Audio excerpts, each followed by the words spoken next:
Hello and welcome बच्चों, कैसे हैं आप सब। एक बार फिर स्वागत है आप सबका एजुकेशन पावर परिवार में।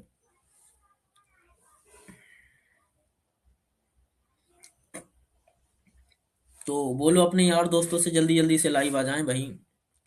बोलो सर के सर लाइव आ चुके हैं, जल्दी से शेयर कर दो एक बार मेरे से। जल्दी जल्दी शेयर कर दो भाई। करो जल्दी जल्दी शेयर। करो बेटा, शेयर करो जल्दी जल्दी।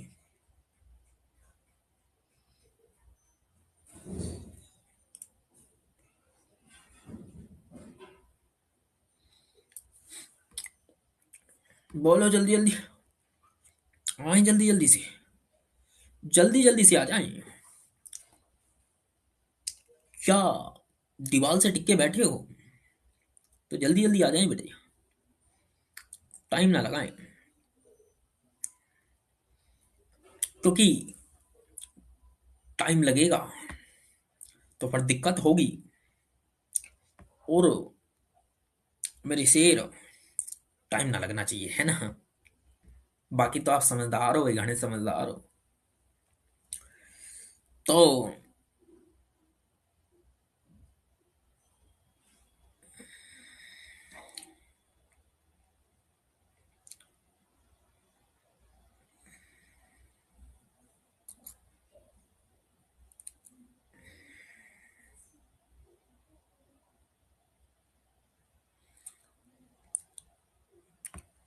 तो आज की क्लास की हम शुरुआत कुछ यूं करते हैं कि हमारे सभी राजा बेटा क्लास में आ चुके हैं। तो आपके सम्मान में, आपके उत्साहवर्धन के लिए हम आपके सामने कुछ पंक्तियां रखना चाहते हैं। आपकी यदि इजाजत हो तो मैं आपके समक्ष पेश करूं। तो इजाजत दीजिए एक बार यस सर बोलकर। जरा एक बार दीजिए परमिशन, तो मैं आपके सामने कुछ पंक्तियां रखूं। बाकी आपके सामने डिस्प्ले पे आ गई होंगी। बाकी मैं मधुर कुमार अपनी मधुर वाणी से, वाणी तो खैर मैं कड़वी बोलूं है, मैं मधुर कुमार अपनी मधुर वाणी से तुम्हारे सामने इन लाइनों को जरा पढ़ के बता दूंगा। तो दीजिए जरा परमिशन। आपकी परमिशन हो तो मैं करूं स्टार्ट। बदल जाओ वक्त के साथ, कि बदल जाओ वक्त के साथ, या फिर वक्त बदलना सीखो। कि बदल जाओ वक्त के साथ या फिर वक्त बदलना सीखो। मजबूरियों को मत कोसो। ये जो तुम कहते हो ना कि मजबूरी है कि मैं सर क्लास नहीं देख सकता, क्यों? अरे वो सर मेरे पापा काम बता देते हैं, मैं क्लास में नहीं रह सकता। लेकिन अल्लाह ये नहीं कहते हैं कि सर मैं थोड़ा इंस्टा पर रील स्क्रॉल कर रहा था, रील रील रील, मैं थोड़ा इंस्टा चला रहा था। तो बदल जाओ वक्त के साथ या फिर वक्त बदलना सीखो। मजबूरियों को मत कोसो, हर हाल में चलना सीखो। तो ये तुम बहाने लेते हो कि सर मैं वहां बिजी था, मैं वहां बिजी थी, इन सारी चीजों को छोड़ दो। वो है ना, पंक्तियां, सुख में कटे या दुख में बसर हो, जीना तो हर हाल में होगा। तो भाई कुछ भी हो, पढ़ना तो पड़ेगा। अगर रिजल्ट अपना चाहते हो, जिंदगी में कुछ करना चाहते हो, तो मेहनत तो करनी पड़ेगी। मजबूरियों का बहाना लेकर यदि तुमने फिर अपना बचाव किया, तो आने वाला समय बहुत विकराल होने वाला है। उसके लिए आप जानते हैं, मैं लगातार बताता हूं, सरकार की, केंद्र सरकार की योजना है। कौन सी योजना है? महात्मा गांधी राष्ट्रीय रोजगार ग्रामीण रोजगार गारंटी योजना, मनरेगा। समझ रहे हो ना? अरे मेरी बात समझ में आ रही है नहीं? तो इसलिए भाई वक्त को बदलो, थोड़ा सा मेहनत कर लो, कल समय अच्छा होगा, सब आपके अनुसार होगा। तो एक बार पुनः सभी का स्वागत है, आप सभी का एजुकेशन पावर के इस ऑनलाइन प्लेटफॉर्म पर। अब बिना समय वेस्ट किए मैं चलता हूं अपने आगे की ओर। तो कल की लास्ट बात बताओ भाई, हमें कल हमने लास्ट क्या कराया था, जल्दी से बताओ, कमेंट करो भाई, जल्दी से कमेंट कीजिए, कल हमने लास्ट बात क्या बताई थी। देखता हूं तुम्हारा कितना क्लास याद है। बोलो मेरे शेर, बोलो, प्लीज बोलिए, बोलिएगा प्लीज, कि हमने कल लास्ट बात क्या कराई थी, जल्दी से बता दीजिएगा,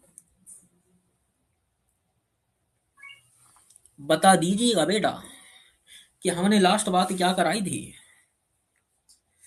तो जल्दी से बता दीजिएगा।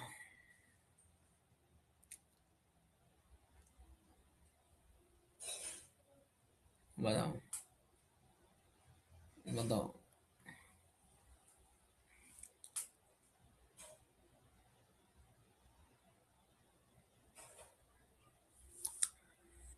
शायद जहां तक मुझे याद है, जहां तक मुझे याद है, हमने कल कुछ कराया था। शायद अबतल दर्पण के लिए जो 6 कंडीशन थी वो कंप्लीट हो गई थी, ऐसा कुछ कुछ मुझे याद है ना। हाँ तो ठीक है, यही याद है। तो अब तुम सभी बच्चे मुझे बताओ लाल, लास्ट कंडीशन जो कराई थी हमने, जब वस्तु अवतल दर्पण के सामने फोकस और ध्रुव के बीच होती है, जब वस्तु अवतल दर्पण के सामने फोकस और ध्रुव के बीच होती है, तब प्रतिबिंब की क्या स्थिति थी। बताओ सारी बातें, क्या 4 बातें थी, कैसा कैसा होगा प्रतिबिंब, जल्दी से लिखियो भाई। उपलक्ष, आदित्य, मनु, देवेश, धर्मेश, नरेंद्र, सारे बालक लिखो, सारी लिखो बेटे, सब लिखो सब। जब वस्तु, जब वस्तु फोकस व ध्रुव के बीच होती है, पहले मैंने कुछ और बोला क्या, शायद सही बोला। तो जब वस्तु फोकस और ध्रुव के बीच होती है अवतल दर्पण के सामने, तब प्रतिबिंब की क्या स्थिति होती है, जल्दी से मेरे शेर कमेंट कीजिए। मैं देखता हूं क्या तुम घर जाके थोड़ा बहुत रिवीजन करते हो क्लास का, बताइए प्लीज, कमेंट प्लीज, मैं रुका हुआ हूं।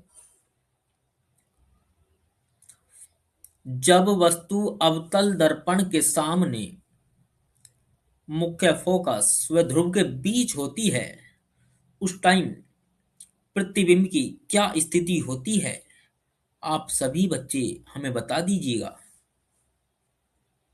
उपलक्ष्य बताना सीधा और आभासी,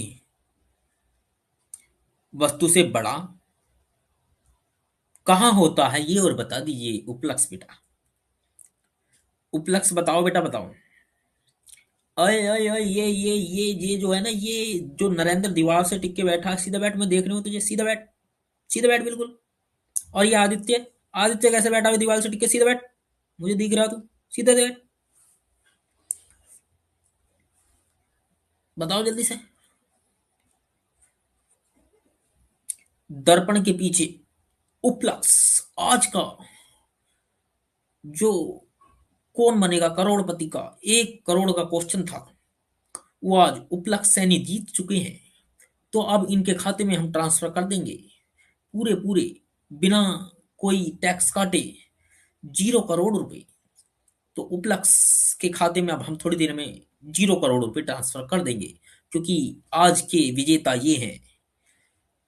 ठीक है बेटा, तो उपलक्ष्य ने बिल्कुल सही बताया है, बाकी सभी मेहनत करते हैं, बाकी जो दीवार से टिक के बैठे हैं थोड़ी देर सीधे बैठ जाएं, सीधी कमर करके, और दीवार से ना टिके। आदित्य से तो मैंने बोला था, आदित्य हंस रहा है, हंस रहा है क्योंकि मैं सही बोल रहा था।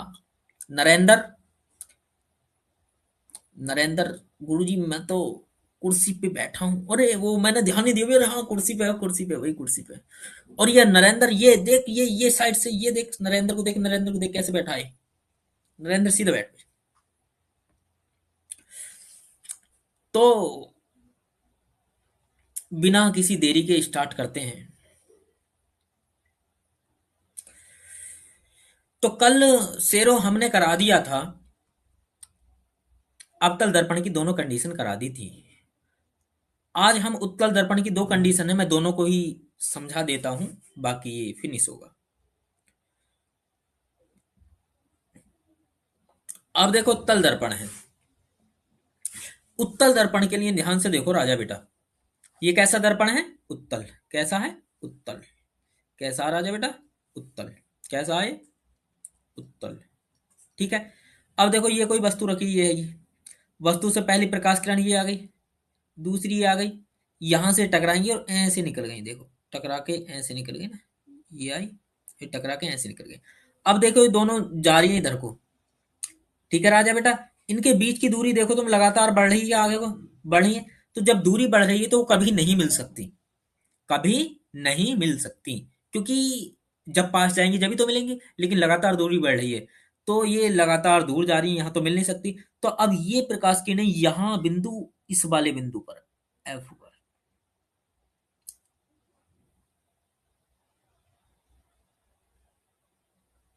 एफ पर मिलती हुई प्रतीत होती हैं, एफ और फोकस पर मिलती हुई प्रतीत होती हैं। और देखो डैश डैश से हैं, क्यों? क्योंकि यहाँ तो पेंट है ना, लाल ऑक्साइड पारिकली, याद है तुम्हें?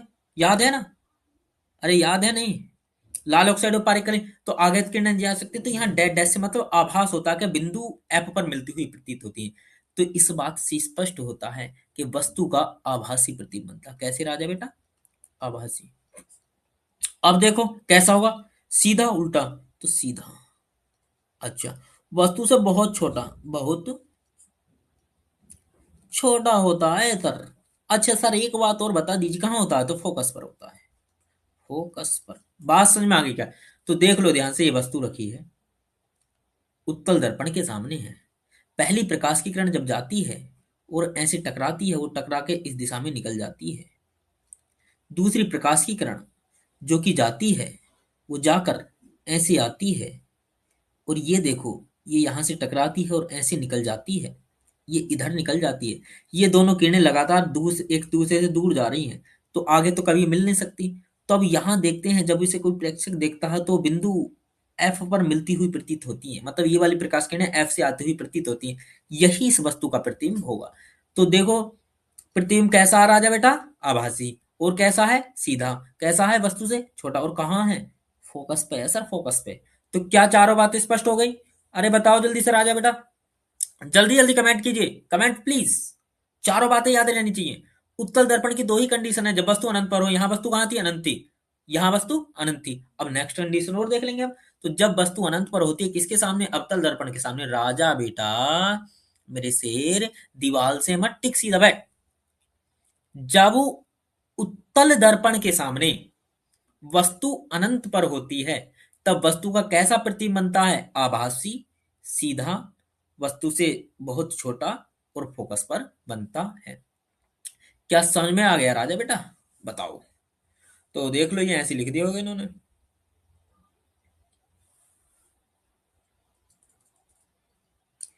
तो देखो चित्र से स्पष्ट होता है वस्तु का प्रतिबिंब कैसा होता है। आभासी, वस्तु से बहुत छोटा, सीधा, और मुख्य फोकस पर प्राप्त होता है। क्या ये चारों बातें समझ में आ गई हूं? तो जल्दी से कमेंट कीजिए कि सर ये बात हमें समझ में आ गई। यदि चारों बातें हमारे राजा बेटा को समझ में आ गई हों, यदि चारों बातें हमारे राजा बेटा को समझ में आ गई हों, तो कृपया कमेंट कर दें। फिर मैं अगली कंडीशन लेता हूं। उत्तल दर्पण की दो ही कंडीशन है राजा बेटा, तो जल्दी से बता दीजिए, क्या बात समझ में आ गई? बोलो भाई। आज दीपक नहीं है क्या? अभी क्लास में दीपक नहीं है आज? दीपक, दीपक को पता नहीं चला कि लाइव का क्लास का। बताएं बेटा, समझ में आ गया हो तो मुझे कमेंट करके बताएं प्लीज। कमेंट कीजिए प्लीज, प्लीज बेटा प्लीज कमेंट करके बता दीजिएगा, समझ में आ गया हो तो।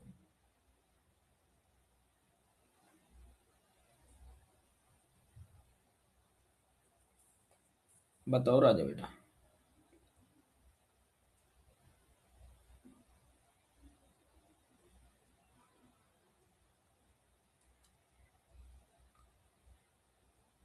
बताइए प्लीज, कृपया प्लीज बता दीजिए।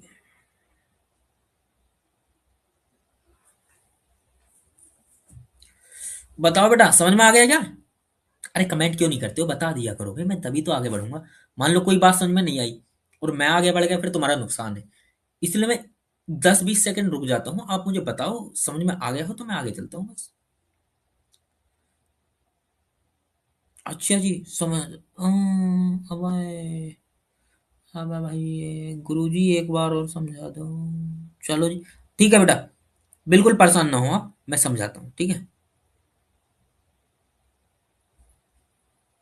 ओहो,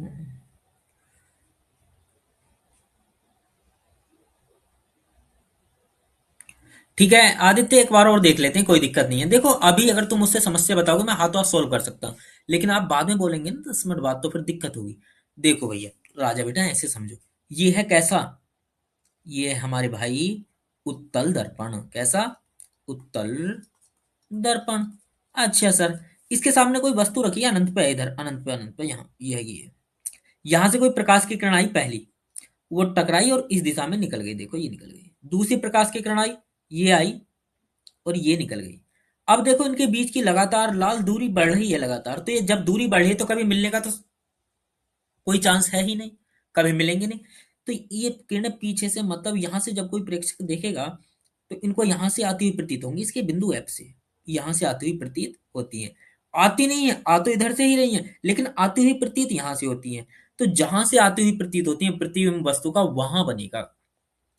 तो प्रतीति तो हो रही है, तो प्रतिबिंब कैसा हो जाएगा राजा भैया? आभासी। कैसा होगा राजा बेटा? सीधा। और कैसा होगा? देखो वस्तु तो कितनी बड़ी है, प्रतिबिंब कितना मुन्ना सा ये, तो प्रतिबिंब बहुत छोटा होगा। और कहाँ होगा? देखो फोकस पे, फोकस पे। कहाँ है राजा भैया? कहाँ पे है राजा बेटा? कहाँ पे? फोकस पे। तो क्या बात समझ में आ गई? वस्तु का प्रतिबिंब आभासी होगा, वस्तु से बहुत छोटा होगा, सीधा होगा और मुख्य फोकस पर होगा। उम्मीद करता हूं बात समझ में आ गई होगी। अब देखो इसकी लास्ट कंडीशन है, उत्तल दर्पण में दो ही कंडीशन होती हैं। अब वस्तु कहाँ गई? अनंत से आगे ले आओ, तो अनंत और दर्पण के ध्रुव के बीच है वस्तु। कहाँ है? अनंत व दर्पण के ध्रुव के बीच। तो फिर देख लो, ये हैगा उत्तल दर्पण, ये हैगा, ठीक है। अब देखो वस्तु अनंत तो इधर होगा, यहाँ गई, और ये है क्या है? पोल है। यहाँ पर देखो फिर वस्तु रखी, ये रखी। लो सर लो, पहली प्रकाश की किरण भेज दो जी सर, लो भेज दी। भेज दी क्या? लो, टकरा के ऐसे निकल गई, ये निकल गई, ये, ठीक है जी, ये निकल गई, ठीक है। अच्छा, अब यहां से देखो, यहां से देखो भाई, दूसरी प्रकाश की किरण जो कि इसके वक्रता केंद्र की ओर जाती है, तो वो भी टकराएगी, वो भी ऐसे निकल जाएगी, ऐसे करके, ऐसे करके दूर को जा रही होंगी, दूर को, सॉरी, ये मैं थोड़ा सा बैक कर देता हूँ। ऐसे करके जा रही होंगी, ऐसे करके दूरी इनके बीच की लगातार बढ़ रही है, मिलने का इनका भी चांस नहीं है। तो अब यहाँ देखो, ये जो प्रकाश की किरण होगी वो यहाँ से आती हुई प्रतीत हो रही होगी फोकस से, ठीक है, ये है गैप। और ये वाली कहाँ है? ये वक्रता केंद्र पर है। तो भैया, वक्रता केंद्र से जाने वाली प्रकाश की किरण कैसे जाती है? तो वक्रता केंद्र से जाने वाली प्रकाश की किरण, तो मैंने ये गलत बना दिया है। एक मिनट, एक मिनट, मैं करेक्ट करता हूँ, थोड़ा सा मैंने गलती कर दी है। ये वाली प्रकाश किरण इसी पे आएगी, क्योंकि वक्रता केंद्र से जा रही है, और इसी पर वापस निकल जाएगी, ऐसे करके निकल जाएगी। तो इनके बीच की दूरी देखो लगातार बढ़ रही है। अब ये देखो, ये वाली प्रकाश की किरण यहाँ से आती हुई प्रतीत होगी एफ से, और ये वाली प्रकाश की किरण कहाँ? वक्रता केंद्र पर जाती हुई प्रतीत होगी। ये दोनों प्रकाश की किरणें कहाँ काट रही हैं? यहाँ काट रही हैं एक दूसरे को, देखो कहाँ काट रही हैं। ये काट रही है ना, ये काट रही है। यहाँ पर एक लंब डाला जाता है, और यही इस वस्तु का, इस वाली वस्तु का प्रतिबिंब होगा। ये देखो, ये होगा ए डैश और जी बी डैश। बात समझ में आ गई क्या? क्या याद रखना, पहली प्रकाश किरण मुख्य अक्ष के समांतर भेज दो, वो चली गई कहां से? प्रतीत होगी फोकस से। दूसरी वक्रता केंद्र से भेजो, और हमने पढ़ा था कि वक्रता केंद्र से जब भी कोई प्रकाश की किरण जाएगी, वक्रता केंद्र से जब भी प्रकाश की किरण जाएगी, उसी मार्ग पर वापस आ जाएगी। तो ये इसी पे आई और इसी पे वापस चली गई, लेकिन ये कहां से आती हुई प्रतीत होगी? इसके वक्रता केंद्र से आती हुई प्रतीत होगी। जहां इन दोनों ने एक दूसरे को काटा, वही इस वस्तु का प्रतिबिंब होगा, वही इस वस्तु का प्रतिबिंब होगा। अब देखो यहां, अब देख लो वस्तु का प्रतिबिंब कैसा, बताओ, बड़ा है छोटा है? बड़ा है, ये छोटा है, सीधा है या उल्टा है, और जी आभासी है या वास्तविक है, और जी कहाँ है? स्थिति क्या है? तो बताओ जल्दी जल्दी कैसा होगा प्रतिबिंब। बताइए जल्दी जल्दी, कमेंट कीजिए, मैं देख रहा हूँ आपके कमेंट। बताइए जल्दी जल्दी, बता दीजिएगा जल्दी जल्दी। बताइए भैया, जल्दी से बता दीजिए, बता दीजिएगा, जल्दी कमेंट कीजिएगा। बताओ कैसा कैसा होगा प्रतिबिंब। बेटा देखो, एक बात ध्यान से सुनो, आप कमेंट किया करो, मुझे पता चलेगा। गलत होगी कोई चीज तो मैं गलत को सही करने के लिए तो बैठा हूं ना।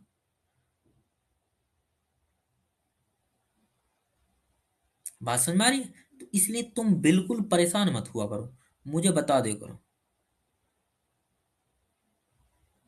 ग्रुप के बीच है। ध्रुव और फोकस के बीच है, हाँ उपलक्ष सही बता रहे हैं ना, उपलक्ष सही बता रहे हैं बेटा, है ना, मैं समझ गया। तो तुम कमेंट करके जरूर बताया करो, मुझे पता चलेगा तुम सही हो या गलत होगे तो सही मैं करूंगा। इज्जत बेइज्जती से मत डरा करो, क्योंकि ये बात तुम भी जानते हो, सच्चाई तुम भी जानते हो, तुम्हारी कोई इज्जत भी नहीं है मेरे सामने। नहीं है ना इज्जत। तो तुम्हारी जब मेरे सामने कोई इज्जत नहीं है, तो फिर क्यों रोना रोया इज्जत का? तो फिर जब इज्जत नहीं है तो बेइज्जती कहां से होगी तुम्हारी? मेरे सामने तो जीरो इज्जत है भाई तुम्हारी, इस बात को स्पष्ट सुन लो बिल्कुल। तो फिर इज्जत बेइज्जती का तो कोई सवाल नहीं, क्योंकि जब तुम्हारे पास इज्जत नहीं तो बेइज्जती तो हो ही नहीं सकती तुम्हारी। तो इसलिए इन चीजों से बिल्कुल मत डरा करो। ज्यादा से ज्यादा गलत हो सकता है, इससे ज्यादा तुम्हारा कुछ नहीं होगा। पक्का इससे ज्यादा नहीं होगा भाई कुछ भी। बस बेइज्जती हो सकती है थोड़ी बहुत। और बेइज्जती होगी क्यों जब तुम्हारी है ना इज्जत, तो फिर समझ गए होगे, बाकी तुम समझदार हो। तो उपलक्ष ने सही बताया। तो बेटा कैसा होगा देखो, प्रतिबिंब देखो, ये प्रतिबिंब की वस्तु कितनी बड़ी है और प्रतिबिंब कितना नन्हा सा, तो प्रतिबिंब होगा छोटा। अच्छा, सीधा होगा उल्टा, देखो दोनों के तीर ऊपर को है तो सीधा होगा। आभासी होगा वास्तविक। बेटा डैश डैश से है लाइन, और देखो यहाँ को तो लाल ऑक्साइड और पेंट है, तो यहाँ को तो पार हो नहीं सकते, तो आभासी होगा। और कहाँ होगा? फोकस व ध्रुव के बीच। बोलो बात समझ में आ गई क्या? आभासी होगा, सीधा होगा, छोटा होगा, और फोकस व ध्रुव के बीच होगा। बात समझ में आ गई क्या? तो जब वस्तु उत्तल दर्पण के सामने अनंत व ध्रुव के बीच होती है, तब वस्तु का छोटा सीधा आभासी प्रतिबिंब बनता है, और फोकस व ध्रुव के बीच बनता है। देखो यहाँ है वस्तु का प्रतिबिंब, ये स्पष्ट लिखा हुआ आभासी, सीधा, वस्तु से छोटा, और मुख्य फोकस व ध्रुव के बीच प्राप्त होता है। तो हमारे सभी शेर, सभी लाल बताएंगे कि क्या आपको ये बात क्लियर हो गई क्या? उत्तल दर्पण की पढ़ी हमने कंडीशन, दो ही कंडीशन है। देखो पहली में क्या था?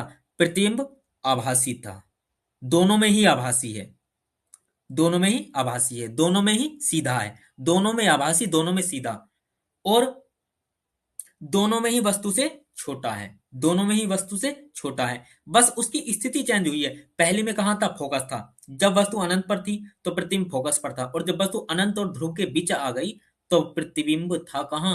फोकस और ध्रुव के बीच। इतना सा ध्यान रखना है। तो उम्मीद करता हूं जो हमारा दर्पण था, उत्तल दर्पण की दो कंडीशन और अवतल दर्पण की छह कंडीशन आपको अच्छे से समझ आ गई होंगी। एक बार नोट से पढ़ लेना, सारा समझ आ जाएगा। छह ये 8 कंडीशन हो गई टोटल, इंपोर्टेंट है। कभी कभी ने विकल्प में पूछ सकता है, और लघु में पूछा तो इसका डायग्राम बनवा लेगा, और वहां तुम्हें करना पड़ेगा। तो डायग्राम तो मैं उम्मीद करता हूँ थोड़ा प्रैक्टिस कर लोगे तो बना लोगे, यदि प्रतिबिंब बनाने के नियम याद हुए तो इन 4 बातों को याद कर लेना है। तो 8 कंडीशन, 8 चौक 32 बातें याद रखनी है, और आपके 2 से 4 नंबर पक्के हो सकते हैं। ठीक है राजा बेटा, बताओ क्लियर है? क्लियर है जल्दी से लिखो सर, क्लियर है।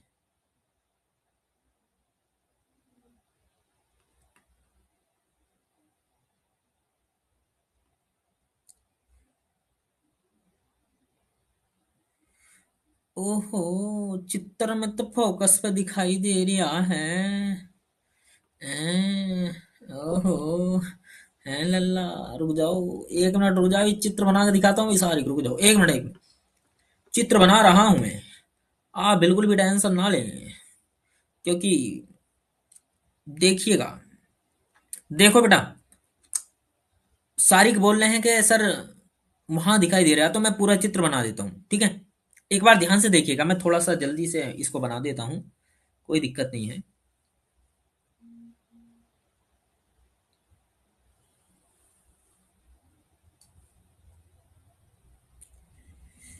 ठीक है जी। हम्म।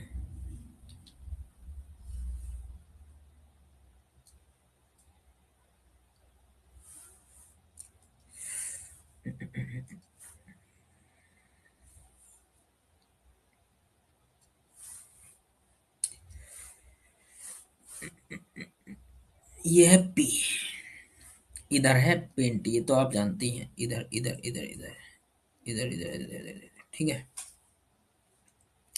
देखो राजा बेटा, यहाँ है मान लो कोई वस्तु, वस्तु मैं रख दूं इससे, ये रख दी वस्तु, अरे भाई ये रख दी वस्तु, ठीक है राजा बेटा। यहाँ से, यहाँ से दूसरे रंग से हम प्रकाश किरण भेज देते हैं। मान लो ये प्रकाश की किरण गई ऐसे मुख्य अक्ष के समांतर,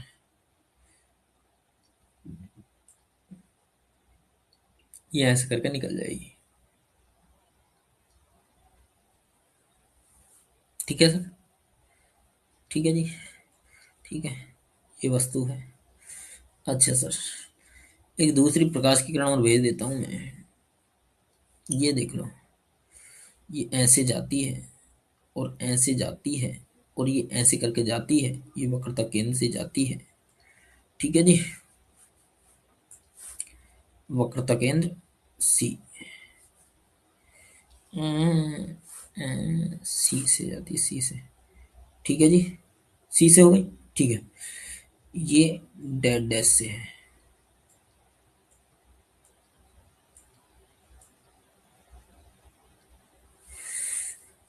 येलो ले लेता हूँ, और फिर मैं इसको ले लेता हूँ, और सर फिर मैं इसको ऐसे मिला देता हूँ,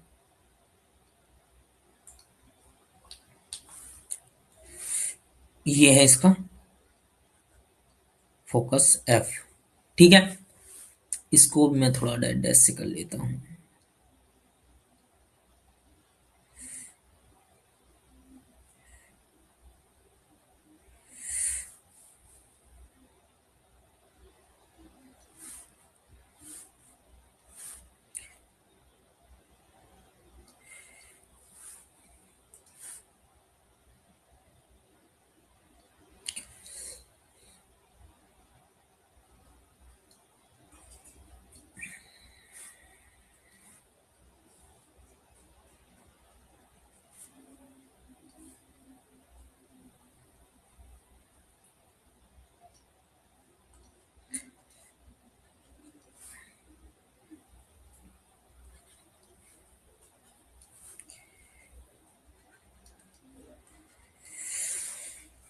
तो बताएं सारिक बेटा, अब समझ में आया क्या, क्लियर है क्या?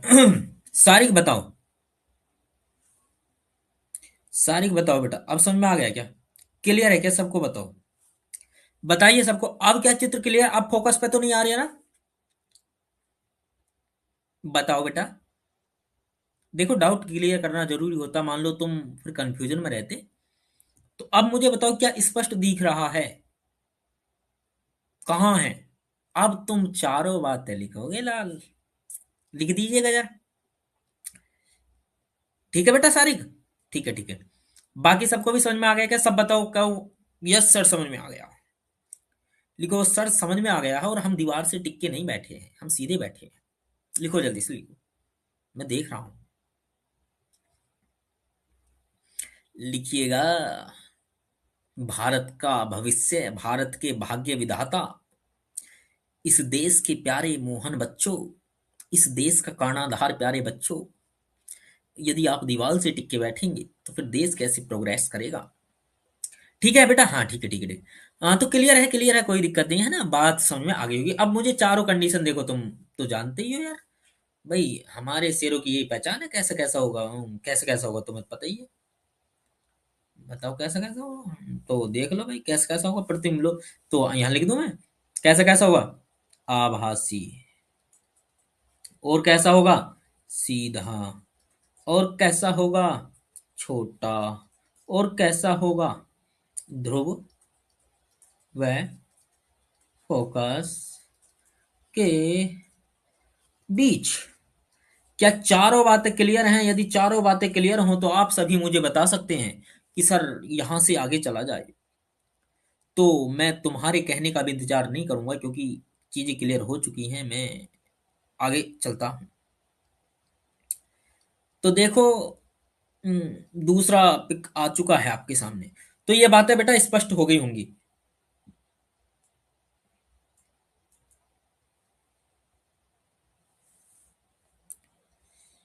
क्लियर है ना सारा? ठीक है।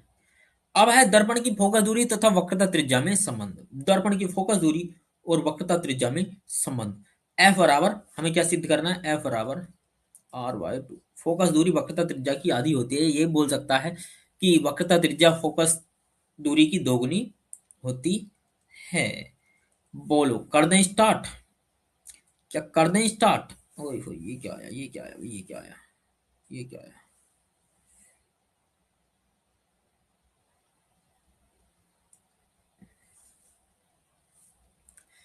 ठीक है राजा बेटा। तो फिर पहले हम चित्र को ही बना लेते हैं पेंट में जाके। मैं तुम्हें जरा दूसरा पेज शेयर कर देता हूं। तो देखो, नया पेज आ गया होगा आपके सामने। जरा ये, ठीक है। तो इसको मैं करता हूं खत्म, और इसको अपन कर देते हैं डिलीट। और यहां से अब हमारा जो स्टार्ट होने वाला है वो है सिद्ध कीजिए फोकस दूरी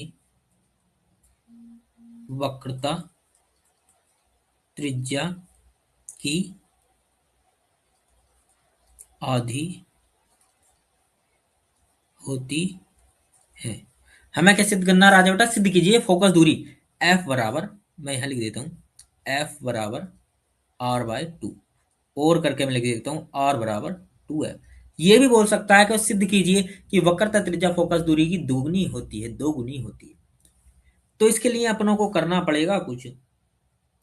इसके लिए हमें लेना पड़ेगा एक एक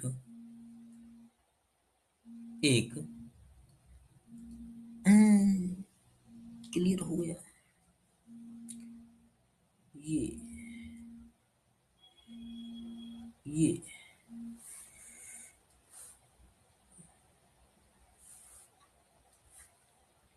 ये ले लिया हमने। कौन सा बताओ? दर्पण कौन सा है? ये है सर। आपने बताया तो था, पर सर हम तो भूल गए थे। ये है लाल अवतल दर्पण। ठीक है, ठीक है जी, ठीक है सर। अब यहां मान लो कोई प्रकाश की किरण आ रही है, जो कि गलत हो गई है। ये ऐसे आई है और यहां आ गई है। ये यहां आ गई है। अच्छा जी। अरे पेज शेयर है ना? अरे भैया बता दो। तो तुमने ये तो पढ़ा था कि मुख्य अक्ष के समांतर यदि कोई भी प्रकाश की किरण आएगी तो वो कहां से होकर जाएगी? जरा बता दीजिए बेटा कमेंट में, मैं देख रहा हूं। मुख्य अक्ष के समांतर आने वाली प्रकाश की किरण कहां से होकर जाती है? जल्दी से कमेंट कीजिए प्लीज। मुख्य अक्ष के समांतर आने वाली प्रकाश किरण कहां से होकर जाती है, ऐसा बता दीजिए मुझे।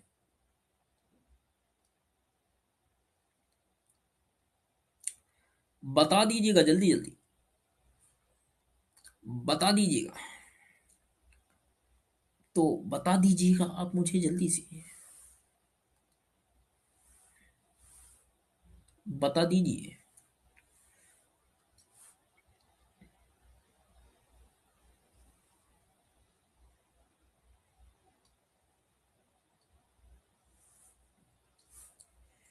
ये निकल गई है ऐसे।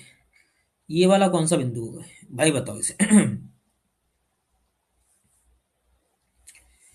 एक फिर मैं जरा कर लेता हूँ।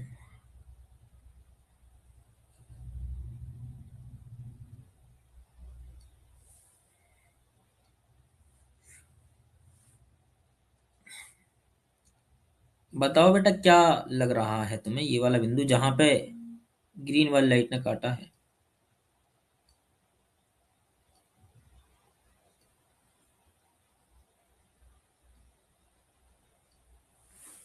बताइए जरा।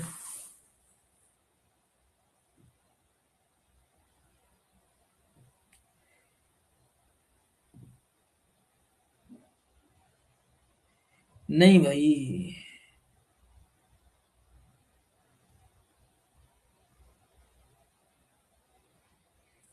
अरे भाई, मैंने किसी को कमेंट ब्लॉक नहीं किया है भाई। नहीं किया, किसी को कमेंट ब्लॉक नहीं किया मैंने।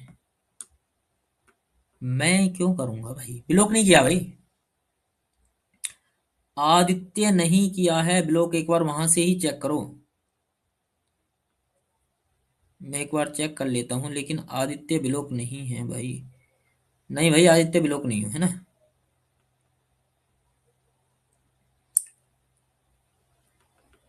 किसी का कमेंट ब्लॉक नहीं है।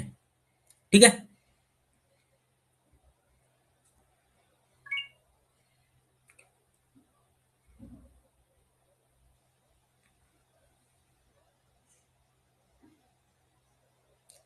ठीक है बेटा, कोई ब्लॉक नहीं है यार, मैं ब्लॉक क्यों करूंगा भाई, तुम्हारी समस्याएं तो मुझे देखनी है ना, कहाँ कहाँ दिक्कत है। तो ब्लॉक नहीं किया, ठीक है।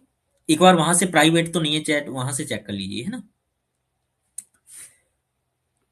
तो बताइएगा जरा मुझे, कहाँ कहाँ से कैसे कैसे हैं। देखो मैं बताता हूँ राजा बेटा, तुम थोड़ा थोड़ा भूल रहे हो। ये है फोकस। याद करो, यदि कोई प्रकाश की किरण दर्पण के मुख्य अक्ष के समांतर आती है, वो फोकस से जाती है। दूसरा, यदि फोकस से आती है तो मुख्य अक्ष के समांतर जाती है। और तीसरा, प्रकाशिक केंद्र से आती है तो बिना विचलित हुए सीधी निकल जाती है। तो यहां बस मुझे एक नियम की जरूरत थी, बाकी के नहीं थे, तो मैंने लगा लिया। ये होगा इसका सी। सी क्या होगा? वक्रता केंद्र। ये होगा फोकस एफ। अच्छा, अब देखो ये वाला बिंदु में मान लो इसको बी, मान लो बी। ठीक है राजा बेटा। अच्छा, ये वाला जो बी है, तो इसको मैं खत्म कर दूं। ये वाला कौन होगा? देखो ये वाला, ये, इसको मैं कलर चेंज कर दूं क्या? ये वाला कौन? और एक होगा ये वाला कौन? ये वाला, ये वाला। ठीक है राजा बेटा। ठीक है, दोनों दिख गए क्या? मैं इसे नाम दे दूं यदि ए, तो कोई बुरा नहीं होगा। तो कोई बुरा नहीं होगा। इसको यदि मैं चाहूं तो इसको डैश डैश से मिला लेता हूं, तो मैं थोड़ा सा और बता दूंगा। इसको मैं एम मान सकता हूं। और ये तो आप जानते ही हो, ये पी है। पी फॉर पॉल, है ना।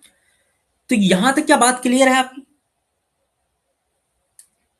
मैं यदि आपसे पूछूं कि एंगल ए बी सी, बिंदु बी को मैं और क्या बोल सकता हूं? बिंदु बी को बताओ, बिंदु बी को क्या बोल सकता हूं? आपतन बिंदु बोल सकता हूं क्या? आपतन बिंदु।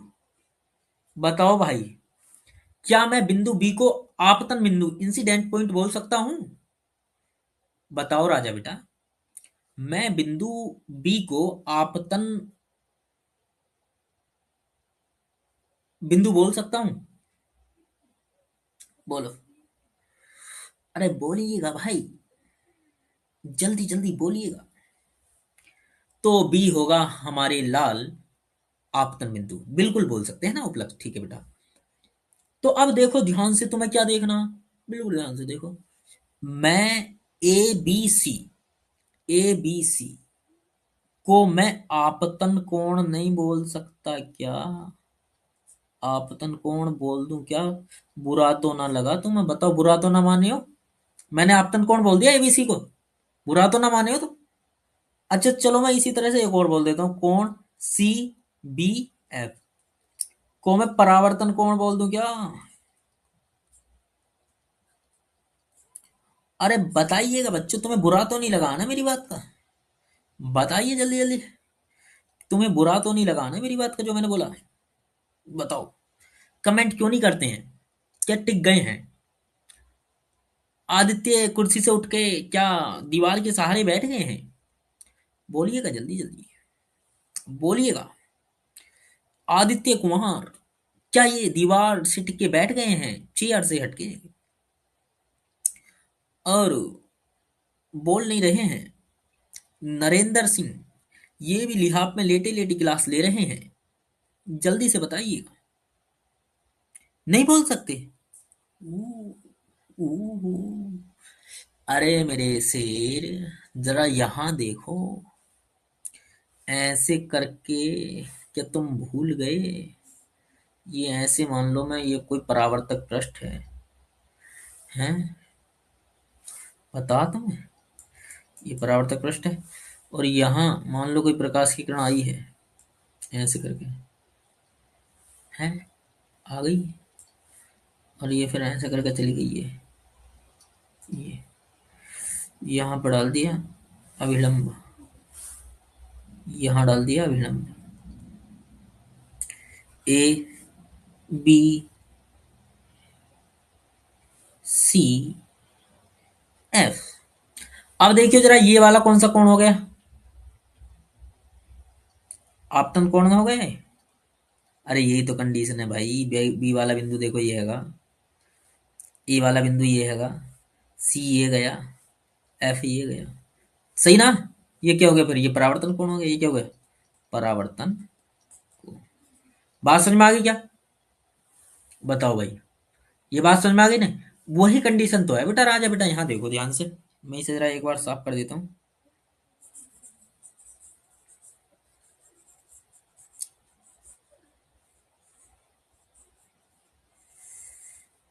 देखो यहाँ यदि हम देखें तो देखो, ये वाले इस बिंदु पर आकर गिर गए प्रकाश की किरण, ये आपतन बिंदु होगा, ये आके गिर रही है, इधर को निकल रही, वो वाली कंडीशन ही। तो यहाँ ये बात बिल्कुल सही है दोनों। तो मैं देखो कुछ लिखता हूं, आपको ध्यान से देखना है बस। यहां से लिखना स्टार्ट करता हूं। तो देखो, यहीं लिख देता हूं यार फिर। कोण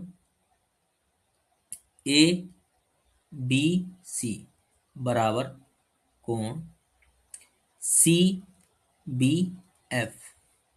कहां से? परावर्तन का नियम सुनाओ। परावर्तन का नियम किसको पता? जल्दी जल्दी बताओ।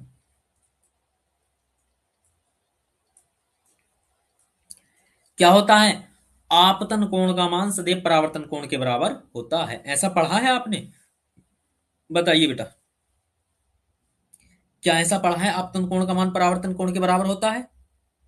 बताइए जरा प्लीज। परावर्तन का दूसरा नियम क्या है? पहला नियम है आपतन कोण, सॉरी आपतित किरण, परावर्तित किरण आपतन बिंदु पर अभिलंब, तीनों एक ही तल में स्थित होते हैं। और दूसरा नियम क्या है? आपतन कोण का मान सदैव परावर्तन कोण के बराबर होता है। ठीक है बेटा, ठीक है चलो। तो ये किससे हो गया? परावर्तन कोण से। अच्छा, अब दूसरा कोण देखो, दूसरा कोण देखो, ये वाला कोण ए बी सी बराबर कोण बी सी एफ। ये वाला कोण, ये वाला कोण ये वाले के बराबर होगा, ये वाले के बराबर होगा। कैसे हैं ये? एकांतर कोण। अच्छा सर, अरे राजा बेटा ऐसे मान लो दो लाइनें सीधी ऐसे पैरेलल ऐसे करके जा रही है, तो ये वाला कोण इसके बराबर होता है, ये वाला कोण इसके बराबर होता है। ठीक है जी, ये इसके बराबर होता है, और ये इसके बराबर होता है। तो मतलब देखो, जो डबल वाले हैं वो बराबर होते हैं, जो सिंगल वाले हैं वो बराबर होते हैं, ऐसा ध्यान रखना है ना। तो मैं इसको जरा खत्म कर देता हूँ, मैंने तुम्हें समझाने की वजह से बताया था। तो इनको बोलते हैं क्या बेटा? एकांतर कोण। तो ये वाला क्या है? क्या है लल्ला? ये दोनों बराबर अब देखो, ए बी सी, ए बी सी बराबर किसके? सी बी एफ के। C B, A B C, CBC, ये मैंने गलत कर दिया भाई, ये बच्चों गलत कर दिया है। तो ये क्या था, ABC बराबर CBF,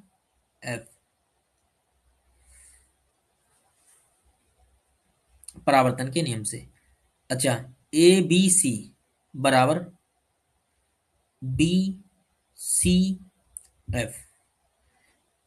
अब देखो, ABC CBF के बराबर और ABC BCF के बराबर है, तो हम ये नहीं बोल सकते क्या, कोण, क्या हो गया, कोण ABC बराबर कोण CBF बराबर कोण BCF। ठीक है जी। अच्छा, ऐसे बोल सकते हैं, बोल सकते हैं। तो अब यहां से देखो, यहां से देखो, CF, यहां से क्या हो जाएगा, CF बराबर हो जाएगा BF। ठीक है, CF बराबर हो गया BF। मतलब CF कौन सी है, ध्यान से देखो, CF ये वाली, इसके बराबर हो जाएगी BF के। ठीक है लाल। यदि ये दोनों बराबर हो गई, तो फिर त्रिभुज ये वाला BCF, कौन सा त्रिभुज बेटा, BCF कैसा होगा, समद्विबाहु त्रिभुज होगा, समद्विबाहु त्रिभुज होगा। लेकिन हमें ये काम नहीं करना, हमें दूसरा काम करना। तो मैं लिखूंगा, चूंकि चूंकि बिंदु B व P बहुत पास हैं। देखो ये वाला और ये बहुत पास हैं, यदि ये दोनों पास होंगे तो अतः FB या BF बराबर हो जाएगा PF। BF बराबर मतलब ये वाली दूरी, ये वाली, ये इसके बराबर हो जाएगी। यहां मैं लिख दूंगा लगभग। अब देखो दोनों बराबर हो गई, तो फिर हम क्या लिख सकते हैं, अतः CF बराबर BF बराबर PF। अब तीनों बराबर हो गई। अब यदि तीनों बराबर हो गई तो मैं इसको यहां कर देता हूं थोड़ा सा। अतः यदि बराबर हैं तब CP, CP मिल गई क्या, बराबर हो जाएगा, यहां PC कर लो यार, क्यों टेंशन ले रहे हो भाई। अतः PC बराबर किसके हो जाएगी, PC बराबर किसके, CFC प्लस PF के बराबर हो जाएगी। ठीक है जी। अच्छा, अब देखो हमारे पास PC तो है, लेकिन FC नहीं है। तो FC किसके बराबर है, FC या CF किसके बराबर है, PF के बराबर है क्या, PF के। तो यहां क्या लिख लूं, PC बराबर PF प्लस PF। तो PC बराबर हो गया 2PF। कैसे, एक गधा एक गधा, दो गधे हो गए 2P। अब देखो वक्रता त्रिज्या कितनी होती थी, हमने पढ़ा था, R होती थी, और फोकस दूरी होती है बेटा F, ये यहां से यहां तक। तो देखो PC का मान कितना है, R, और 2, PF का मान कितना है, F। तो F बराबर हो गया R बटे 2, 2 को इसके बटे में भेज देंगे। यही तो हमें प्रूफ करना था, यही करना था हमें प्रूफ। तो क्या प्रूफ होता है, अतः फोकस दूरी वक्रता त्रिज्या की आधी होती है। बोलो जल्दी से, क्या बात समझ में आ गई, कमेंट प्लीज बताएं राजा बेटा, क्या समझ में आ गया, जल्दी जल्दी बताइए मुझे।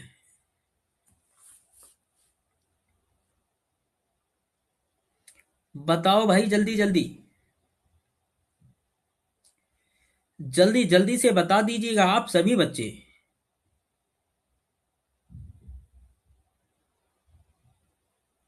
मैं आपको ही पूछ रहा हूं, क्या ये समझ में आ गया है, बताओ बेटा, क्या समझ में आ गया, बताओ। अगर समझ में आ गया हो तो फिर मैं आगे चलता हूं।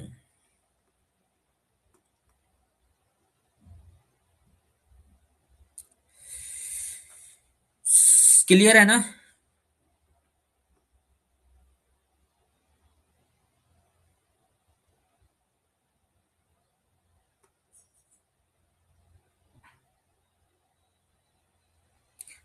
कहाँ समझ में नहीं आया आदित्य? एक बार देखें दोबारा से। देखो राजा, देखो, ए बी सी, ए बी सी, ये वाला कोण, ये वाला, ये बराबर किसके हैं? सी बी एफ के, मतलब ये वाला कोण इसके बराबर है, ये वाला कोण, ये वाला इसके बराबर। कहाँ से? परावर्तन के नियम से। परावर्तन के नियम क्या होता है? आपतन कोण परावर्तन कोण के बराबर होता है। और ए बी सी, ए बी सी बराबर है बी सी एफ के। कैसे? एकांतर कोण, ये दोनों बराबर हो गए। अब देखो, ये इसके बराबर है, ये इसके बराबर, तो तीनों बराबर कर दिए। ए बी सी बराबर सी बी एफ बराबर बी सी एफ, ठीक है। यहां से क्या कर दिया? सी एफ बराबर बी एफ कर दिया, सी एफ बराबर बी एफ। बिंदु बी और पी पास पास है। जो बिंदु बी है और पी है, ये क्या है? पास पास है। तो हम क्या मान सकते हैं? बी एफ बराबर पी एफ मान सकते हैं लगभग। तो फिर क्या हो गया? तीनों भुजाएं बराबर हो गई, यानी कि सी एफ बराबर बी एफ बराबर पी एफ। अब बराबर हो गई, तो अब मुझे क्या निकालना? C P. तो मैंने पी सी को क्या लिख दिया? पी सी बराबर लिख दिया F C plus P F. जब इन दोनों को जोड़ेंगे तो क्या हो जाएगा? तो पी सी बराबर क्या हो जाएगा? P F plus P F. अब देखो, पी सी बराबर कितना है? 2 पी एफ। और यहां से पी सी का मान यहाँ क्या दे रखा है? देखो, पी यहां से और सी, ये क्या हो गया? आर दे रखा है। और पी एफ का मान एफ दे रखा है। जब इनको रखेंगे तो पी सी का मान आर रखा, पी एफ का मान एफ रखा। एफ का मान कितना आ गया? 2 को इसके बटे में ले जाएंगे तो एफ हो गया आर बाई। तो उम्मीद करता हूं आपको ये बात समझ में आ गई होगी। उम्मीद करता हूं आपको ये बात समझ में आ गई होगी। बाकी जो भी यार दोस्त हैं, मित्र मंडली हैं, जो अभी तक क्लास में नहीं आ रहे हैं, सभी को बता दो, शेयर कर दो। और बाकी उम्मीद करता हूँ समझ तो आ रहा होगा। तो और बच्चों से बता दो भाई कि सब मेहनत से करें। तैयारी तो करनी पड़ेगी, पढ़ना तो पड़ेगा, तो थोड़ी सी मेहनत करें। बाकी सारी चीजें मेरे ऊपर छोड़ दें। फिजिक्स तो मैं तुम्हारी अच्छी करा दूंगा, बस तुम्हें थोड़ा मेरे साथ क्लास में लाइव आना पड़ेगा, ठीक है? तो बाकी हंसते रहें, खिलखिलाते रहें, पढ़ते रहें, मस्त रहें, व्यस्त रहें, क्योंकि मैं एक ही बात कहता हूँ, जिसकी मस्ती जिंदा है उसकी हंसती जिंदा है। तो हंसते हुए मेहनत करनी है। हंसते खिलखिलाते मेहनत करिए, अपनों के साथ हंसते मुस्कुराते रहिए। बाकी हम और आप साथ मिलकर इस राह को पूर्ण करेंगे और परिणाम सकारात्मक होंगे। तो बेटा मिलते हैं कल अगले नेक्स्ट टॉपिक के साथ। आज के लिए इतना ही। धन्यवाद। जय हिंद।